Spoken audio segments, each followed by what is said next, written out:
राजधानी दिल्ली में road rage की वारदात में नांगलोई इलाके में साहिल नाम के युवक की चाकू मारकर हत्या कर दी गई। साहिल एक कार कंपनी में सर्विस एडवाइजर के तौर पर काम करता था। साहिल मलिक के भाई विशाल के साथ रोड रेज की घटना हुई थी। आरोप है कि विशाल की बाइक आरटीवी बस से टकरा गई, जिसके बाद विशाल के साथ मारपीट की गई। बाद में जब विशाल का भाई साहिल बाइक लेने मौके पर गया तो पहले से घात लगाकर बैठे बदमाशों ने चाकुओं से गोदकर साहिल का मर्डर कर दिया। दिल्ली में आज फिर बुलडोजर का एक्शन चला। आज सराय काले खान इलाके में अवैध रूप से बने रैन बसेरों पर बुलडोजर चलाकर उन्हें ध्वस्त किया गया। सुप्रीम कोर्ट में आज सुनवाई के पहले इन्हें ध्वस्त कर दिया गया। रैन बसेरों में रहने वाले लोगों के पुनर्वास पर सुप्रीम कोर्ट 22 फरवरी को सुनवाई करेगा। वहीं दिल्ली के एलजी वीके सक्सेना ने मेहरौली और लाडोसराय में डीडीए के अतिक्रमण विरोधी कार्रवाई पर अगले आदेश तक रोक लगा दी है। गाजियाबाद के इंद्रपुरी में एक घर में आग लग गई, जिसमें एक बुजुर्ग बुरी तरह से झुलस गया।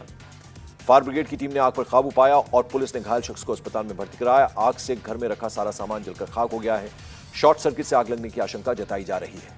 माफिया मुख्तार अंसारी के बेटे विधायक अब्बास अंसारी की जेल में पत्नी से सीक्रेट मीटिंग खुलासे पर एक्शन हुआ है।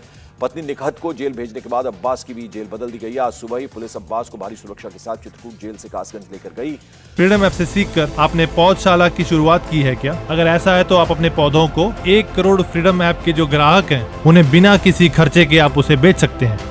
चित्रकूट जेल में सीक्रेट मुलाकात करवाने के लिए जेलर और डिप्टी जेलर को सस्पेंड कर दिया गया है और 5 पुलिसकर्मियों समेत 7 लोगों पर एफआईआर दर्ज की गई है।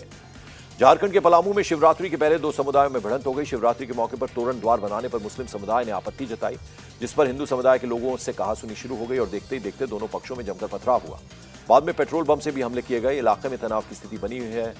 लोगों को समझाने के लिए आला अधिकारी मौके पर पहुंचे हैं। सुरक्षा के लिए धारा 144 लगा दी गई है और 100 से ज्यादा पुलिसकर्मी वहां तैनात कर दिए गए हैं।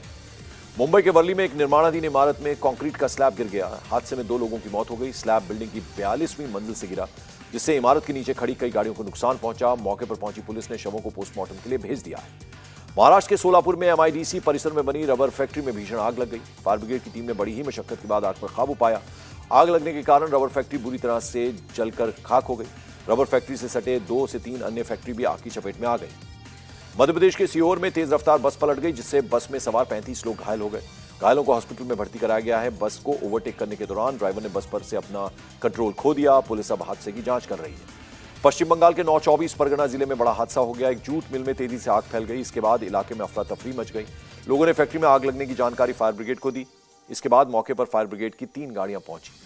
फ्रीडम ऐप से सीखकर आपने पौधशाला की शुरुआत की है क्या? अगर ऐसा है तो आप अपने पौधों को 1 करोड़ फ्रीडम ऐप के जो ग्राहक हैं उन्हें बिना किसी खर्चे के आप उसे बेच सकते हैं। अहमदाबाद के चांदलोडिया इलाके में मोबाइल के एक टावर में आग लग गई, जिसके बाद आसपास के लोगों में अफरा तफरी मच गई। घटना की जानकारी मिलते ही दमकल की टीम मौके पर पहुंची, आग बुझाने में जुट गई। फायर ब्रिगेड की टीम ने आग पर काबू पा लिया है। मोबाइल टावर में आग लगने के कारणों की अभी जांच की जा रही है। उधर बिहार के नालंदा में बजरंग दल के कार्यकर्ताओं ने महाआरती के दौरान लाठीचार्ज का विरोध किया। कार्यकर्ताओं ने घंटों सड़क जाम कर हंगामा भी किया। गुस्साए हनुमान भक्तों ने आसपास की दुकानें बंद करवा दी। इसके बाद जिला प्रशासन ने दोषी पुलिसकर्मियों पर कार्रवाई का भरोसा दिलाया, तब जाकर जाम हटाया जा सका। छठे ज्योतिर्लिंग को लेकर असम सरकार के एक विज्ञापन पर विवाद खड़ा हो गया है। विज्ञापन में छठे ज्योतिर्लिंग की साइट को असम के कामरूप में बताया गया है। इसके बाद कांग्रेस नेता सचिन सावंत ने शिंदे सरकार से स्थिति स्पष्ट करने के लिए कहा। इस पर बीजेपी प्रवक्ता राम कदम ने आदित्य ठाकरे, सुप्रिया सुले के अलावा कांग्रेस के नेताओं पर ओछी राजनीति करने का आरोप लगाया। उन्होंने कहा कि केंद्र सरकार के सर्कुलर में भी पुणे में ही छठा ज्योतिर्लिंग है, जो अनादिकाल से भीमा शंकर के नाम से प्रसिद्ध है। इंडिया टीवी हर वक्त हर जगह डाउनलोड करने के लिए सर्च करें India TV news Google play store या ऐप स्टोर पर।